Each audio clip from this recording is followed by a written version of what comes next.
Welcome to Sahaja Yoga Meditation.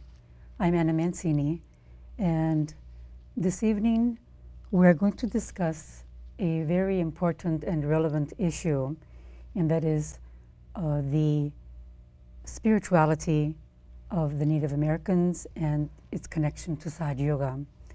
I wanted to do this show because I felt that after the tour that we did this summer on the reservations of the Indian people, we learned so much, and I wanted to share this with you. And I also have my guest, Jennifer Pranavicius, who is Choctaw, a native heritage from Mississippi, and also Sahaja Yogini. How are you, Jennifer? Oh, I'm fine, Anna, and it's an honor to be here tonight. Yes, it's an honor for me too. Thank you so much for coming. Jennifer, you've been with us already a few times, and we've discussed, again, issues pertaining to Native Americans. We discussed such issues as the important role that Native Americans have in the evolution of America, in the spiritual evolution. And we've also discussed the fact that because of the past, this country still is suffering from a very great karma because of what has been done to the Indians, of course, a Holocaust. But tonight I would like to discuss the tour that we took this summer and what I've learned, and that I want to share with the audience because it was astounding what I learned. Not only was it astounding because I learned so much about the beautiful people of the reservations, but also I learned a lot about this country. And there's a great connection, of course, between the Native Americans and this country. They were the first citizens, of course. And what I found is that many, many great things are happening. I saw Indians going to the wellness centers, going to the gyms, really a great bond between them in trying to achieve again this very important quality of self-esteem. And I've found that it's really, really becoming very strong now.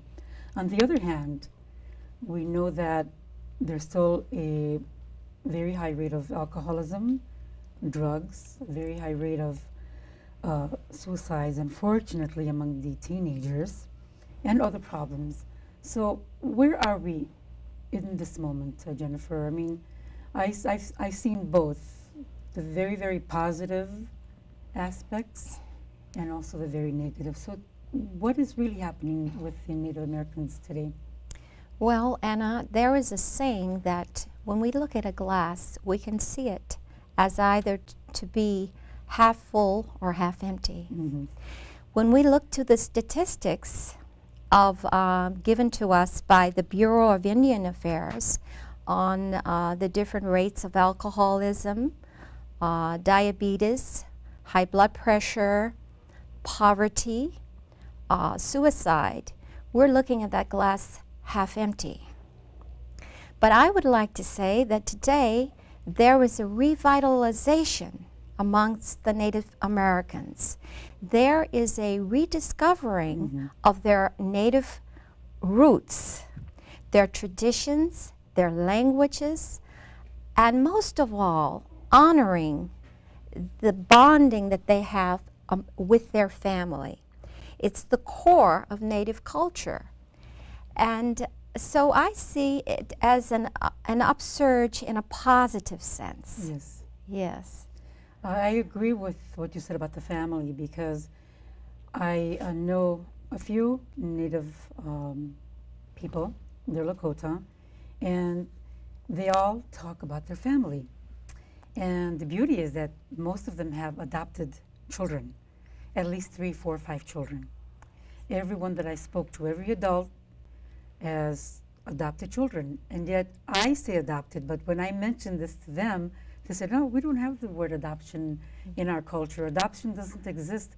There's no distinction of whether he's my child or she's somebody else's child. Every child is our child. And I found that to be very, very beautiful. And it's pertaining to what you said. Yes, there is I would say the Native culture is tremendously collective. This theme of collectivity amongst the people, amongst the different nations, is one of the most beautiful and celebrated parts of the culture. So family, when you told me, or you say about adoption, I too, adoption is for someone who has no family, and there was always family among the natives. And it's beautiful the way they make no distinction. You know, a child is a child. Yes. The child belongs to everyone. Yes. And I think it's something that I wish the entire world could feel and think that way. But let's take it a little bit now on the connection between the Native Americans and America mainstream society. I had a conversation with you one time, and you said something very, very powerful that really struck me. We were talking about the American dream, and you said that the Native Americans don't buy it. I found that to be quite astounding. Can you explain that? Well, I don't believe that the Native culture values wealth as much.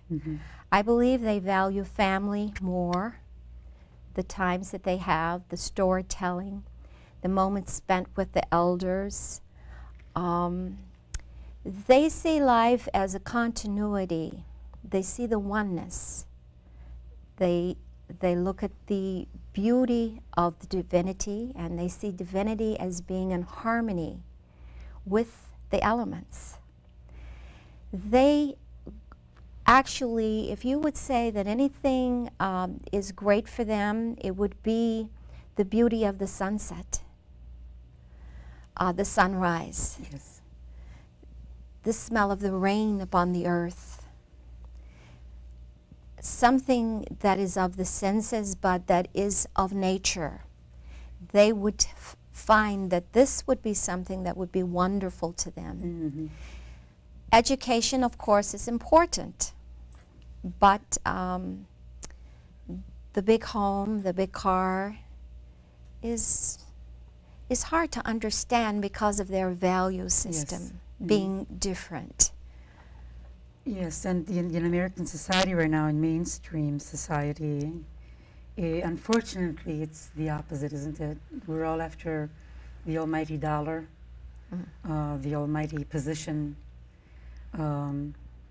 You know, we're after the most beautiful home that can exist. Not that there's anything wrong with these things, but, you know, we also have to see where our priorities are. And I believe that in American society, there's such a great imbalance because of this searching for this money, for the status, for things which will not last. And the Native Americans understand this fully. Yes, they do. They do. And they can bridge this gap between the cultures through getting their self-realization. Yes. And they can realize their full potential. And this is why, actually, the founder of Sahaja Yoga, Srimati Nirmala Devi, came to America because she recognized that although America has areas where individuals are not seeking spirituality, that in America we have great seekers, very deep seekers. They just don't know where to seek. Yes. That sometimes they seek in the wrong places. And for the first time in the history of spirituality, we have Mother Srimati Nirmala Devi, who has given self-realization.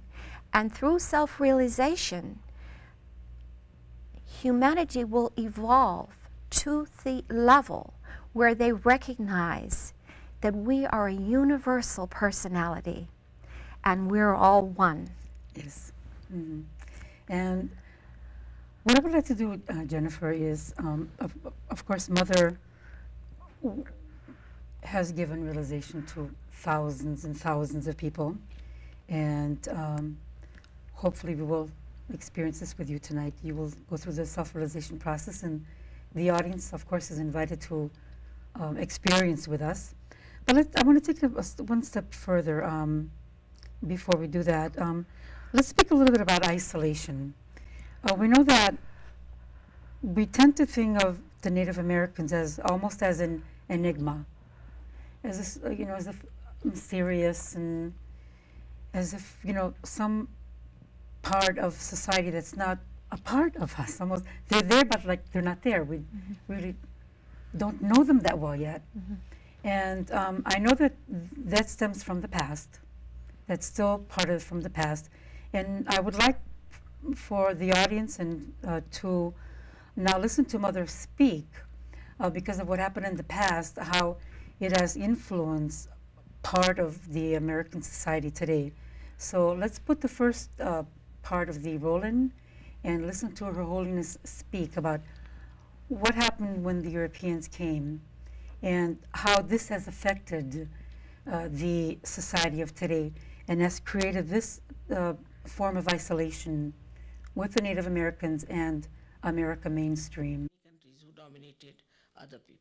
Like you see in this place, which was actually originally belonged to some tribes of Indians, and the English, the Spanish, and all these Europeans came, killed them, and occupied here. It's a highway robbery, absolutely a highway robbery, because of their arrogance and their aggressiveness. They could not see that they were doing such a horrible thing. I mean, why call any names of Hitler? They are even worse than Hitler, because at least Hitler was taken to task, he was condemned, and people know that it was a mistake. But what about those who came all the way from there and killed so many people here and nicely having a very nice time everywhere as great Americans, and now they are trying to show off everywhere? Actually, it's such a sinful thing that is done, that all these souls which have died, I think, have possessed them. And now today, America is on the left-hand side. The right-hand side of Americans is finished now. They are on the left-hand side, guilty, feeling guilty. They are taking to indulgences. Once you go to the right side, see, you are very disciplined, and you become very ascetic by temperament, I should say, and you want to dominate others and you want to capture. But today the situation of England and America. This is what happened in the past. This, what Mother calls highway robbery. And as Mother stated, we have not yet acknowledged this. And because of this lack of understanding of the depth that occurred in the past, there's still this great isolation. And what is it now that we can do as American citizens? A part, of course, the most important thing is to achieve realization and to evolve as human beings. What can we as American citizens, Jennifer, do to help encourage this feeling of isolation to stop the isolation, to help the Native Americans in coming out of that, even though many, many positive things are happening, but still we have more work to do. What can we do as American citizens?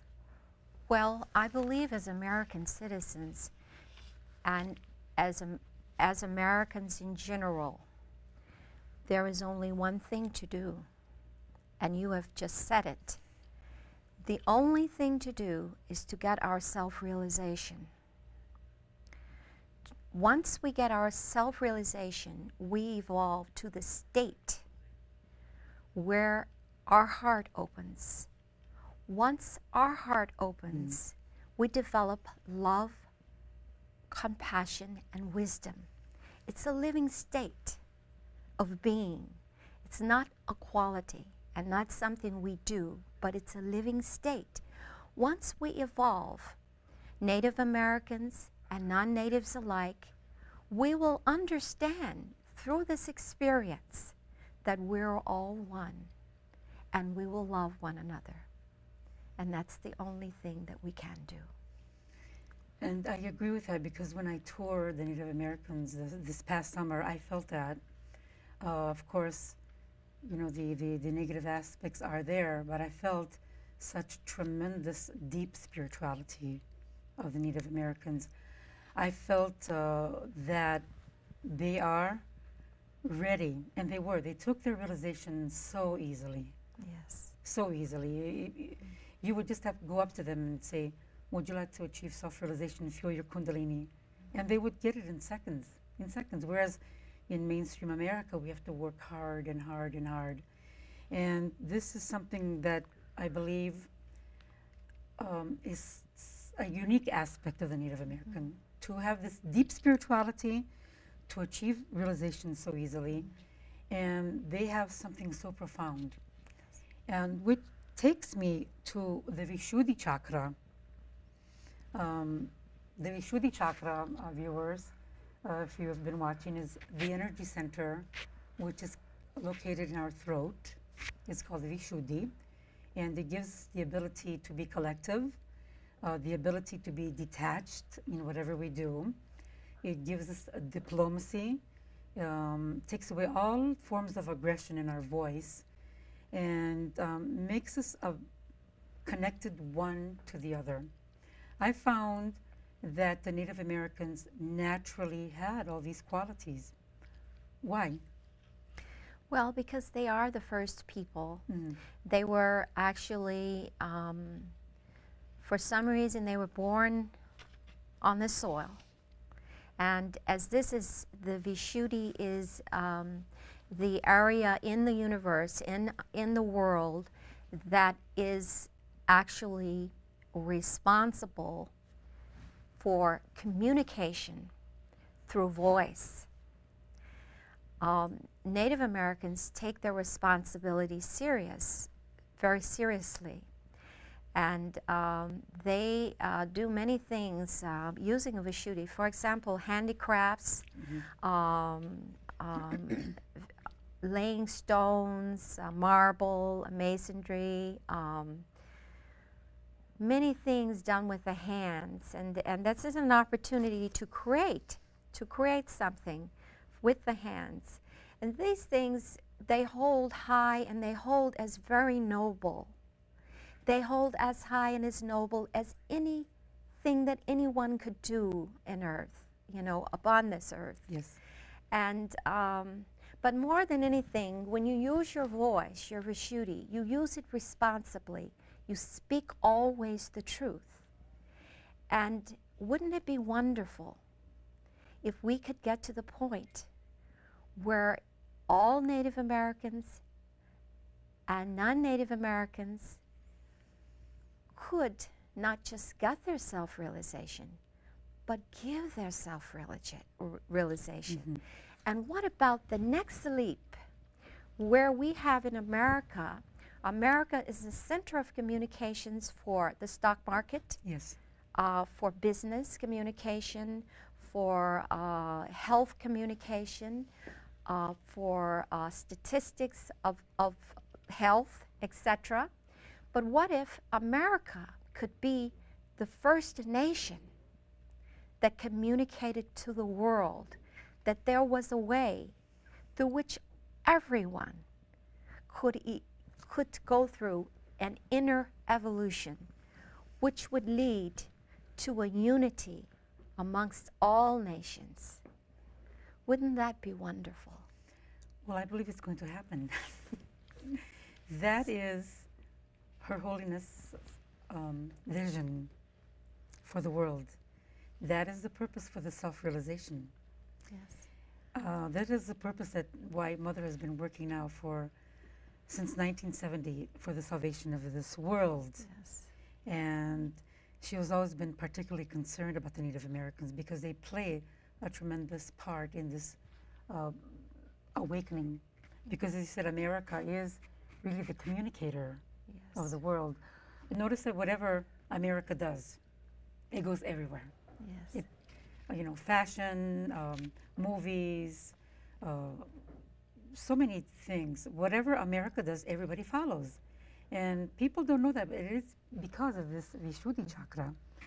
But now, if we can use it the way you said, to communicate and to bring about self-realization en masse, America would be such a tremendous force in this evolution of the entire world. And the Native Americans play a very, very important part of that because they are intricately connected with us. Yes. They naturally have it. For example, when we were on Pine Ridge and our Lakota friends were talking to us about the Lakota language, they said that in the Lakota language, there is no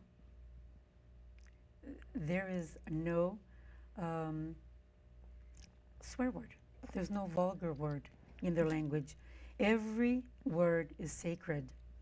And this is the way they speak to their children. Even though nowadays, because of, some of the younger children are not yet picking up some of the, the negative ways, they still speak to their children in this beautiful sacred tongue because they say that this is the language that God has given them.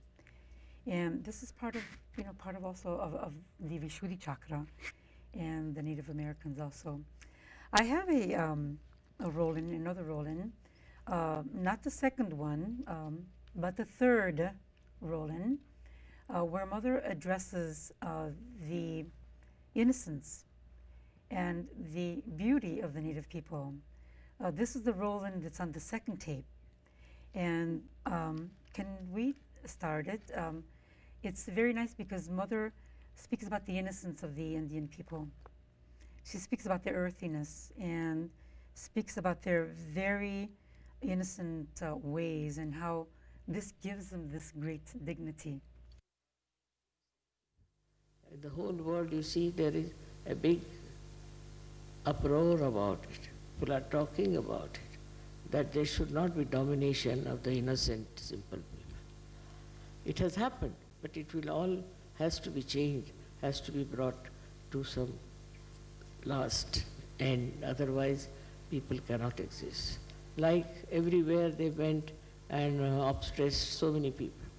In America, I was surprised to see that there were so many Red Indians who are called as Indian Americans.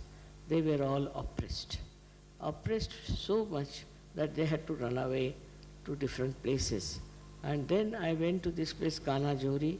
I found the vibrations were so good. That means they were very innocent, simple people. And Americans that time who went there tried to completely finish them. So they went and hid in places like Kanajori. But the Kanajori had such tremendous vibrations that I said, look at this, so many years have passed, still the people who lived there and walked about and were absolutely enjoying this place were Red Indians. The ones who were Indians, we call them American Indians. But they are so simple and innocent, and they were so, I think, spiritual people, because they used to worship the mother all the time. They worship the mother. Even I've seen in other countries it has happened.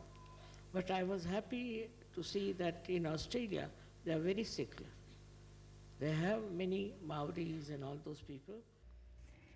And that is, I believe, a wonderful message that Mother speaks of the Native Americans, the innocence and the childlike qualities that we all should have. Jennifer, we have just a very, very short time left. And what would you like to share with our audience? Thank you for coming. I think it's wonderful that so many wonderful, positive, uplifting activities are happening with the Native Americans. You're seeing this surge of reawakening, of a rebirth, and I felt it so much on the reservations.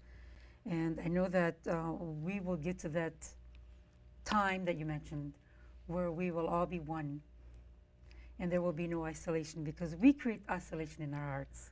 When we go away from the divine, we cut ourselves away from love, and we're actually creating isolation within us. Maybe that's where the isolation is, not so much, you know, in the fact that the Native Americans are on the reservations. And what would you like to share with us, with our people here? I would simply like to say one thing, that it's very important to evolve spiritually, that our lifetime is very short, and as such we should utilize it. We have various centers around the New York area. Please go and get your self-realization and begin to meditate. And through that, you will begin to evolve internally, and you will develop into a loving, a beautiful and loving person. And this will be done and achieved because Her Holiness' message is that this is the blossom time, isn't it? The blossom time for all. And even though we are going through such tremendous negativities, there are wars, tsunamis and so forth, we're actually now going towards this blossom time, this golden age. And the Native Americans play a tremendous role in this, tremendous role, because of their great connection to the Vishuddhi. So thank you so much. And now what I would like to do is invite the audience to come to our programs. We have centers throughout the United States, and in the tri-state area, we are in Connecticut, New York, and New Jersey. Our website is www.yoganewyork.org. You can please call 212-269-YOGA for more information, for time of the programs, the days, and so forth. And if you like, you can email me if you have any specific questions, amancini108@yahoo.com. We have many, many yogis in New York City, and we want you to join us, and please come and get your realization. Thank you for tuning in.